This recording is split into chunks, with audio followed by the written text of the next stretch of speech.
പ്രതിപക്ഷ നേതാവ് വി.ഡി. സതീശൻ ഇപ്പോൾ 24-നൊപ്പം ചേരുകയാണ്. സാർ നേരത്തെ പറഞ്ഞതുപോലെ ഒരു റിയൽ കേരള സ്റ്റോറി നമുക്ക് ഈ പൊങ്കാലയിലൂടെ സമൂഹത്തിന് മുന്നിലേക്ക് എത്തിക്കാൻ പറ്റിയിട്ടുണ്ടല്ലേ? രാജ്യം മുഴുവൻ വിദ്വേഷ പ്രചരണങ്ങൾ നടക്കുകയും ആളുകളെ ഭിന്നിപ്പിക്കാൻ ശ്രമിക്കുകയൊക്കെ ചെയ്യുമ്പോൾ ഇവിടെ എല്ലാവരും ഒന്നുചേർന്നു. പ്രത്യേകിച്ച് തിരുവനന്തപുരത്തെ ഒരു സഹൃദയരായ മനുഷ്യരെല്ലാവരും ആതിഥേയരായി മാറുന്ന ഒരു മനോഹരമായ കാഴ്ചയാണ്. തലസ്ഥാന നഗരിയിലെ എല്ലാ വിഭാഗം ജനങ്ങളും സംസ്ഥാനത്തിൻ്റെ വിവിധ ഭാഗങ്ങളിൽ നിന്നെത്തുന്ന ഭക്തർക്കായിട്ട് അവർ ആതിഥേയരായിട്ട് മാറുകയാണ്. മുസ്ലിം പള്ളിയിലെ ജുമാ നമസ്കാരത്തിനിടയ്ക്ക് ഇമാം തന്നെ പറയുകയാണ്, നിങ്ങൾ ആതിഥേയരാവണം.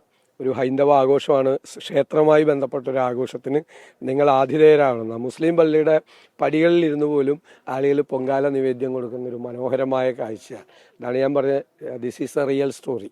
ഇതാണ് റിയൽ കേരള സ്റ്റോറി. അപ്പോൾ അത് കേരളത്തിന് അഭിമാനിക്കാൻ പറ്റുന്നൊരു കാര്യമാണ്. നല്ലൊരു മെസ്സേജാണ് രാജ്യത്തിന് കൊടുക്കുന്നത്. ഞാനിപ്പോൾ ഒരു പുതിയുഗ യാത്രയുമായി പോവുകയാണ്. ഞങ്ങൾ കൊടുക്കുന്ന സന്ദേശം അതാണ്, കേരളം അങ്ങനെ ആകണം. ഈ രാജ്യത്തിന് മുഴുവൻ മാതൃകയാകുന്ന തരത്തിലുള്ളൊരു നല്ല മെസ്സേജ് കൊടുക്കാൻ പറ്റുന്ന ഒരു സംസ്ഥാനമാണ് കേരളം. രാജ്യത്തിന് മാതൃകയാകാൻ പറ്റുന്ന സംസ്ഥാനമാണ് കേരളം. വളരെ അഭിമാനത്തോടു കൂടിയാണ് നമ്മളിതിനെ നോക്കി കാണുന്നത്. കണ്ടോൺമെന്റ് ഹൗസിന് മുന്നിലാണ് കുടുംബം ഒത്ത് പൊങ്കാല അർപ്പിക്കുന്നത്. അടുത്ത പൊങ്കാലയ്ക്ക് ക്ലിഫ് ഹൗസിലേക്ക് എത്തുമോ ഇത്? അല്ല, അതൊന്നും രാഷ്ട്രീയ കാര്യങ്ങൾ അതില്ലല്ലോ. ഇപ്പം നമ്മുടെ മുമ്പിലുള്ള ദൗത്യം അവിടെ ഒരു കോൺഗ്രസ്സുകാരനായിട്ടുള്ളൊരു മുഖ്യമന്ത്രി അവിടെ ക്ലിഫ് ഹൗസിൽ ഉണ്ടാകുക എന്നുള്ളതാണ്. അത് നമ്മൾ സാധ്യതപ്രായമാക്കും. അതാണ് നമ്മുടെ ലക്ഷ്യം. എന്നെ ഏൽപ്പിച്ചിരിക്കുന്ന മിഷനും അതാണ്, ക്ലിഫ് ഹൗസിലേക്ക് ഒരു കോൺഗ്രസ്സുകാരനായ മുഖ്യമന്ത്രി എത്തിക്കുക എന്നുള്ളത്. അത് എത്തിക്കും. മറ്റൊരു കാര്യം എന്ന് പറയാൻ നേരത്തെ പറയുകയുണ്ടായി, ഈ പുതിയ യാത്ര കഴിയുമ്പോൾ ഇലക്ഷൻ്റെ ഒഫീഷ്യലായിട്ടുള്ള ഡിക്ലറേഷൻ ഉണ്ടാകുമ്പോൾ 60 സ്ഥാനാർത്ഥികൾ 24 മണിക്കൂറിന് പ്രഖ്യാപിക്കാൻ കോൺഗ്രസിന് കഴിയുമെന്ന് പറയാം. അങ്ങനെ തന്നെയാണോ സാധ്യത? തീർച്ചയായിട്ടും. ഇപ്പോൾ നാളെ പ്രഖ്യാപിക്കുകയാണെങ്കിൽ 50 പേരെ പ്രഖ്യാപിക്കാൻ പറ്റും. 3 ദിവസം കഴിഞ്ഞിട്ടാണ് ഇലക്ഷൻ പ്രഖ്യാപിക്കണമെങ്കിൽ 60 പേരെ പ്രഖ്യാപിക്കാൻ പറ്റും. ഒറ്റയടിക്ക് പ്രഖ്യാപിക്കാൻ പറ്റും. ഒരു തർക്കവും ഇല്ലാതെ തയ്യാറാണ്. സ്ഥാനാർത്ഥി പ്രഖ്യാപനം ഇനിയും വിസ്മയം ഉണ്ടാകും.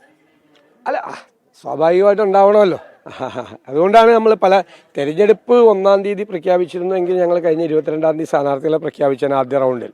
പക്ഷേ തെരഞ്ഞെടുപ്പ് അനിശ്ചിതത്വമുണ്ട് അതിനകത്ത് പ്രഖ്യാപിക്കുന്നതിൽ. കഴിഞ്ഞ 2 തെരഞ്ഞെടുപ്പും മാർച്ച് 1-നാണ് പ്രഖ്യാപിച്ചത്. ഇപ്രാവശ്യം ചിലപ്പോൾ കുറേ കൂടെ വൈകും എന്ന് പറഞ്ഞുകൊണ്ടാണ് നമ്മൾ കുറച്ച് വൈകിപ്പിച്ചു.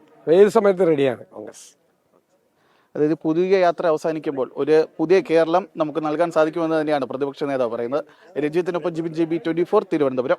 ലോകത്തെവിടെയായാലും ഏത് സമയത്തും 24 വാർത്തകളും ഓഗ്മെന്റഡ് റിയാലിറ്റി പാക്കേജുകളും എക്സ്പ്ലെയിനറുകളും വിശദമായി കാണാൻ ഞങ്ങളുടെ യൂട്യൂബ് ചാനൽ നിങ്ങൾക്ക് സബ്സ്ക്രൈബ് ചെയ്യാം.